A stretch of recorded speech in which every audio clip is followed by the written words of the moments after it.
पंचपड़ा गांधी स्मृति सदनर निर्माण कार्य अनुध्यान निर्माणाधीन छात उपरकू जाई कार्यर मान जांच कले जिल्लापाल। झारसुगुड़ा जिल्लापाल कुणाल मोतीराम चौहान पंचपड़ा ग्राम गस्त करी सेठारे थिबा गांधी स्मृति सदनर चालू रहिथिबा विभिन्न उन्नयनमूलक कार्यर समीक्षा करिसंती।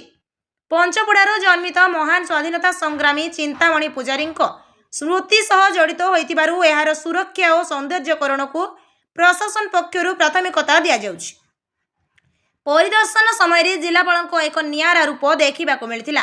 केवल तले रही कार्यर समीक्षा न करी जिलापाल चौहान निजे निर्माणाधीन कोठार छात उपरकू चढ़ी सेठारे से व्यक्तिगत भावे निर्माण कार्यर मान और गुणवत्ता अनुध्यान करथिले।